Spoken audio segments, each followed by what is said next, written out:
Good morning. Welcome to Chennai Oscar institute. நம்ம இன்ஸ்டியூட்ல Kumbakonam பிரான்ச்ல test series ஒன்று போயிட்டு இருக்கு ஃபார் டிஎன்பிஎஸ்சி அண்ட் போலீஸ்க்காக. அந்த டெஸ்ட் சீரீஸ்ல ஆன்லைன் ஆஃப்லைன் ரெண்டு ஃபெசிலிட்டிஸும் அவைலபிளா இருக்கு. ஆன்லைன்ல வாட்ஸ்அப் மூலியமாகவும் அந்த டெஸ்ட் எழுதலாம், ஆர்எல்ஸ் ஆஃப்லைன்ல போயிட்டு நீங்க டேரக்டா நம்ம கும்பகோணம் பிரான்ச்ல போயிட்டு சண்டே எழுதுற மாதிரி இருக்கும். 50 டெஸ்ட் கண்டக்ட் பண்ணிட்டு இருக்காங்க. ரொம்ப யூஸ்ஃபுல்லா இருக்கும். ஸோ அதை பத்தி மேலும் தெரிஞ்சுக்க இந்த நம்பருக்கு காண்டாக்ட் பண்ணி டீடைல்ஸ் தெரிஞ்சுக்கோங்க. இப்ப ஆல்ரெடி ரேஷியோ அண்ட் ப்ரொபோர்ஷன்ல பார்ட் 6 வீடியோ வரைக்கும் ஓவர். கரெக்டா? இப்ப நம்ம பார்க்க போறது பார்ட் 7 வீடியோ. அதாவது ஃபர்ஸ்ட் கான்செப்ட் ஒரு ரீகேப் மாதிரி பார்ப்போம். ஃபர்ஸ்ட் கான்செப்ட்ல என்ன பண்ணோம்? ரேஷியோ அண்ட் ப்ரொபோர்ஷன்ல ஃபர்ஸ்ட் பார்ட்ல ரேஷியோ அண்ட் ப்ரொபோர்ஷன்னா என்னன்னு பேசிக்ல இருக்க எல்லா கான்செப்டும் சொல்லி கொடுத்துருக்கேன். ஸோ ஃபர்ஸ்ட் வீடியோ மறக்காம பார்த்துட்டு வாங்க. ஃபர்ஸ்ட் வீடியோ மட்டும் இல்ல, ரிமைனிங் இருக்க 6 வீடியோஸும் லைன் பை லைன் எல்லாமே பாருங்க. அப்பதான் கிளியரா ரேஷியோ அண்ட் ப்ரொபோர்ஷனை நீங்க ஸ்ட்ராங் ஆவீங்க. அதுக்கப்புறம் செகண்ட் வீடியோல என்ன போட்டிருந்தேன்னா சம் குவெஸ்டின்ஸ் சால்வ் பண்ணியிருந்தோம். கரெக்டா? சிம்பிள் கொஸ்டின்ஸ் எல்லாம் கொஞ்சம் சால்வ் பண்ணியிருந்தோம் ப்ரீவியஸ் இயர் பேப்பர் படி. தேர்ட் வீடியோல திருப்ப டிஎன்பிஎஸ்சி சம்ஸ் எல்லாம் ப்ரீவியஸ் இயர் சால்வ் பண்ணியிருந்தோம். ஃபோர்த் வீடியோல again SSC sums RRB sums எல்லாம் சால்வ் பண்ணியிருந்தோம். இன்கம் எல்லாம் வச்சு பார்த்திருந்தோம். கரெக்டா? ஃபோர்த் வீடியோல இன்கம் பார்ட் பார்த்திருந்தோம். ஃபிஃப்த் வீடியோல என்ன பண்ணியிருந்தோம்னா டிஎன்பிஎஸ்சிலேயே இன்கம் ஆர்எல்ஸ் சில டிஃப்ரெண்ட் டைப்ஸ் ஆஃப் சம்ஸ் அந்த மாதிரி பார்த்திருந்தோம். பார்ட் 6ல வந்து என்ன பண்ணியிருந்தோம்னா இன்கம் முடிஞ்சிட்டு இன்கம்ல ஒரு சம் ரிமைனிங் ஒரு கான்செப்ட் இருந்தது. அதை முடிச்சுட்டு அப்படியே பாய்ஸ் அண்ட் கேர்ள்ஸ் சம்ஸ் எல்லாம் பார்த்திருந்தோம். கரெக்டா? Boys and girls. அதுக்கப்புறம் ரேஷியோ அண்ட் ப்ரொபோர்ஷன்ல காயின்ஸ் கூட நம்ம பார்த்திருக்கோம். அதாவது செகண்ட் வீடியோ நினைக்கிறேன், காயின் சம்ஸ் பார்த்தோம். Coins, boys and girls, income எல்லாமே மோஸ்ட்லி பார்த்துட்டோம்.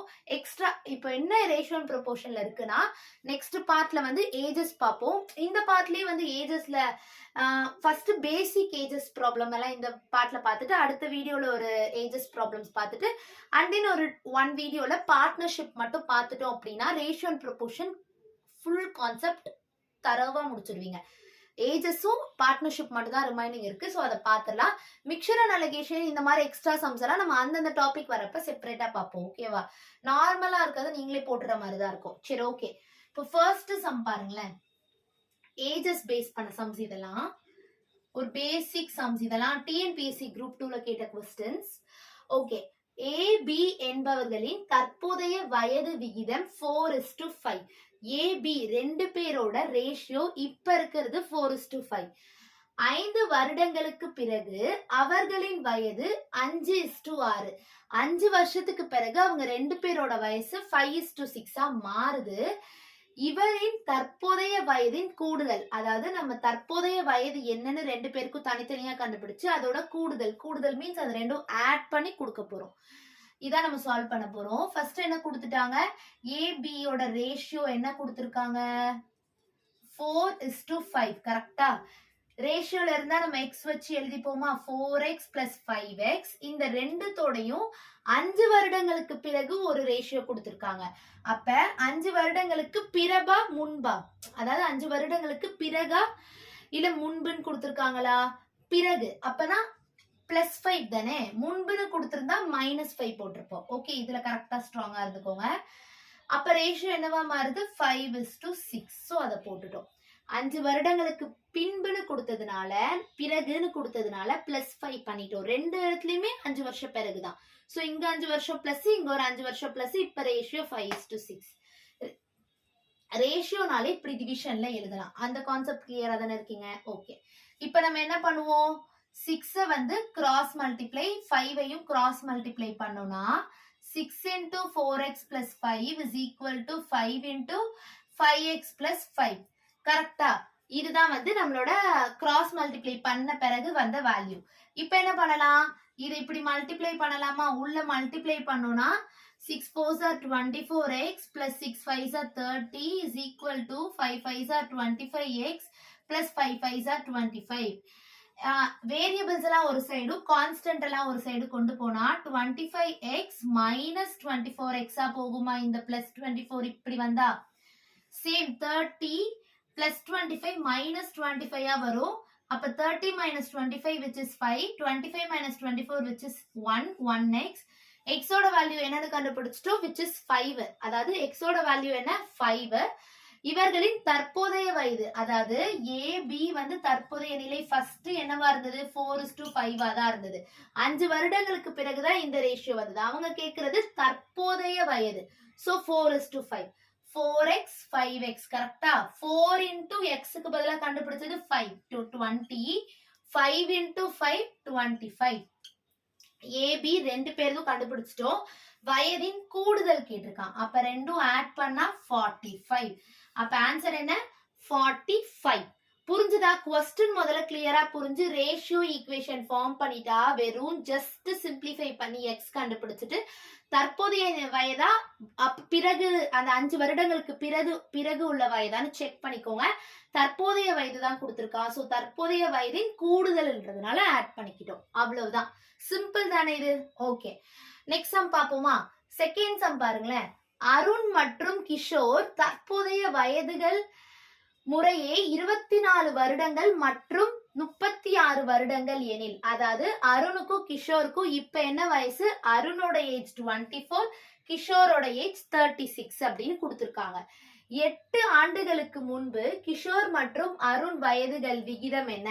அதாவது 8 வருஷத்துக்கு முன்பு இவங்க ரெண்டு பேரோட வயசு என்னன்னு கேக்குறாங்க. ஓகேவா?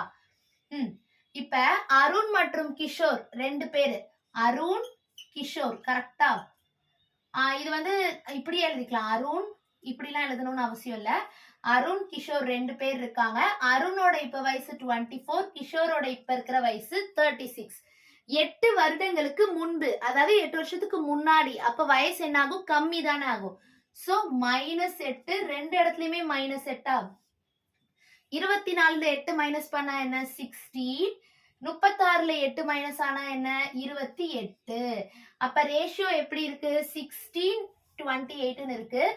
4 டேபிள்ல கேன்சல் பண்ணுங்க. 4 4s are 16, 4 7s are 28 இருக்கு. அருணுக்கும் கிஷோருக்கும் 8 வருஷத்துக்கு முன்னாடி 4:7 ரேஷியோ. क्वेश्चनல என்ன கொடுத்திருக்கான்னு இப்ப பாருங்க. 8 ஆண்டுகளுக்கு முன்பு கிஷோர் மற்றும் அருண் வயதுகளின் விகிதம். இங்க என்ன கொடுத்திருக்கான்னு பாருங்க. கிஷோர் மற்றும் அருணோட விகிதம் நம்ம கண்டுபிடிச்சிருக்கிறது அருண் மற்றும் கிஷோர். அப்ப என்ன பண்ணணும்? கேட்டிருக்கிறது கிஷோர் மற்றும் அருண்.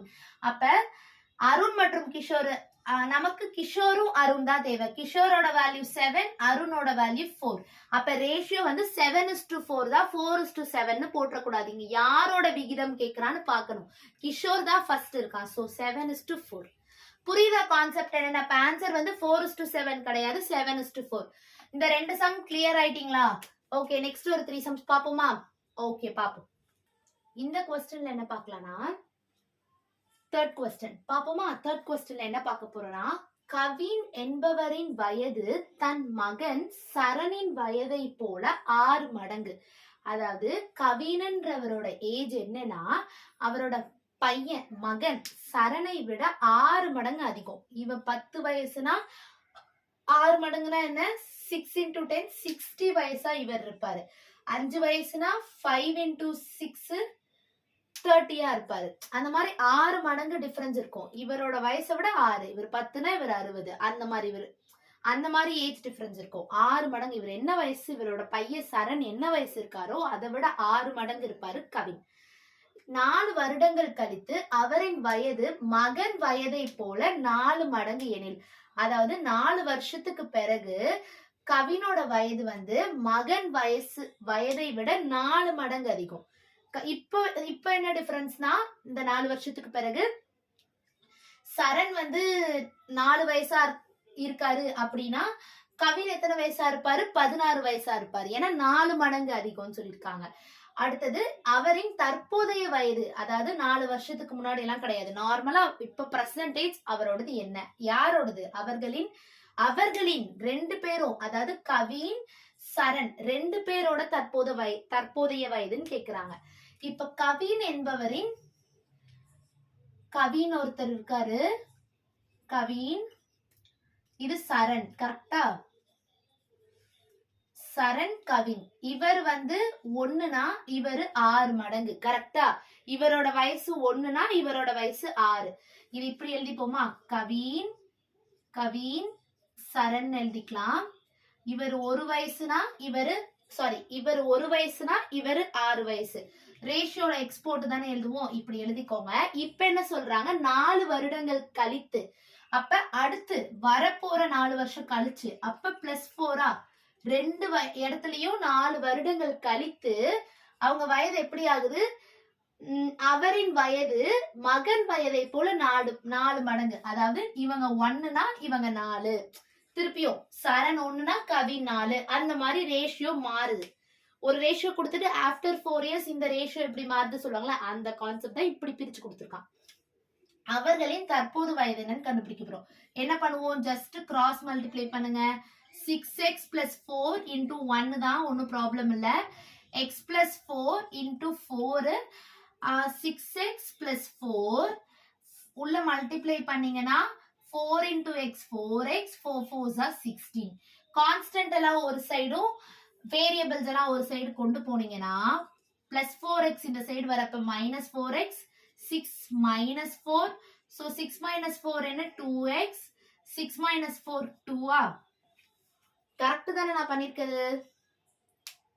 16 இருக்கோ இங்க 6 இல்ல, சாரி 16 - 4.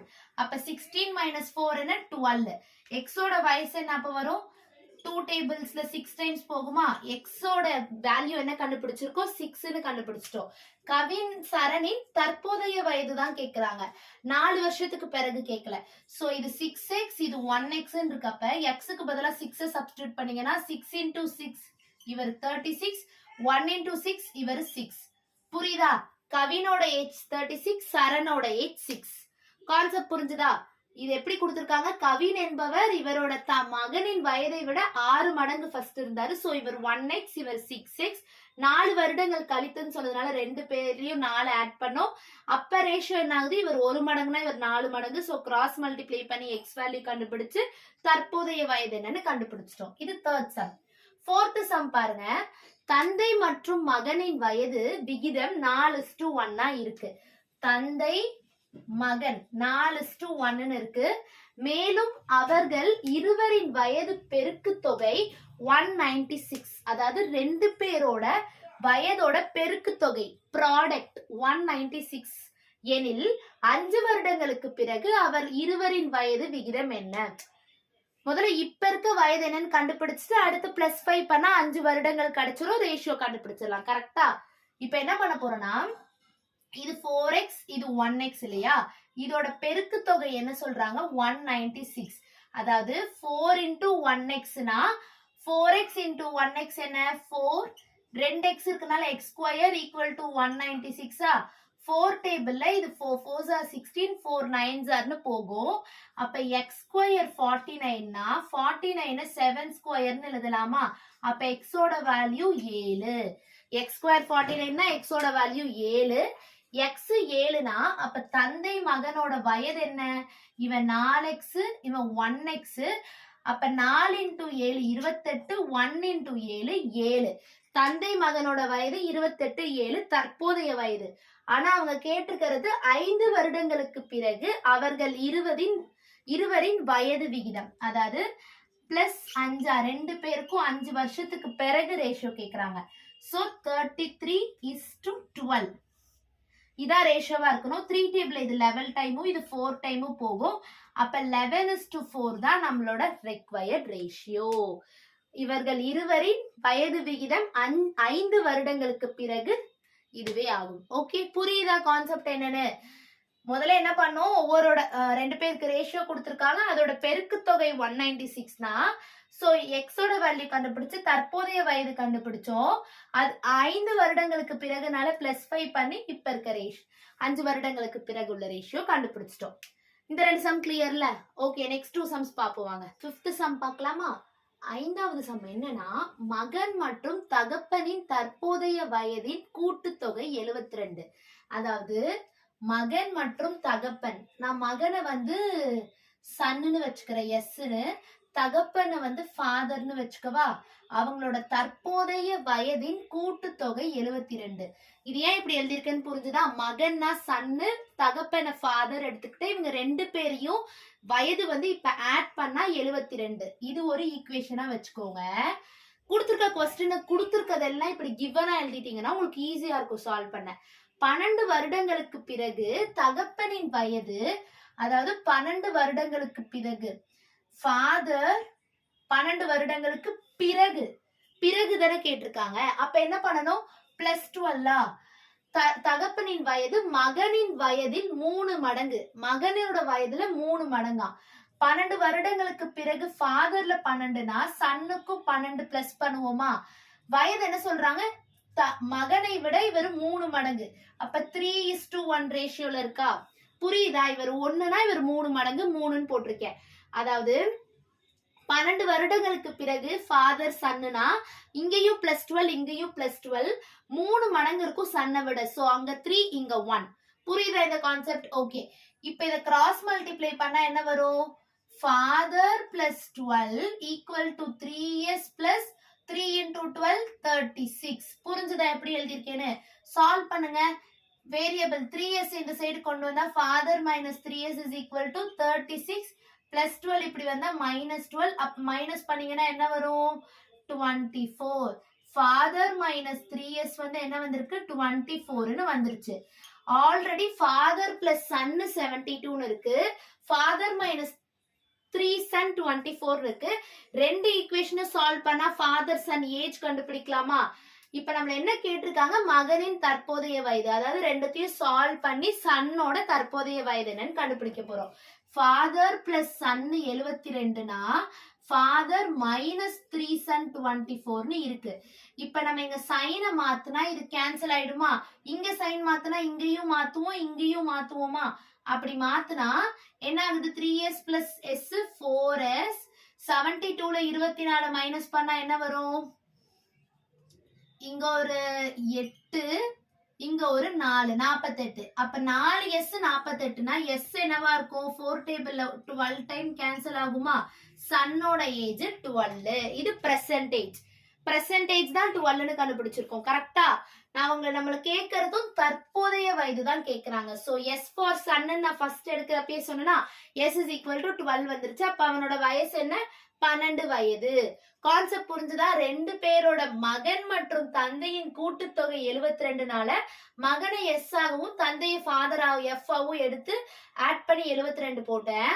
ஃபாதருக்கும் சன்னுக்கும் 12 வருடங்களுக்கு பிறகு. சோ +12. சன்னை விட இவர் 3 மடங்கு. So 3:1 ratio.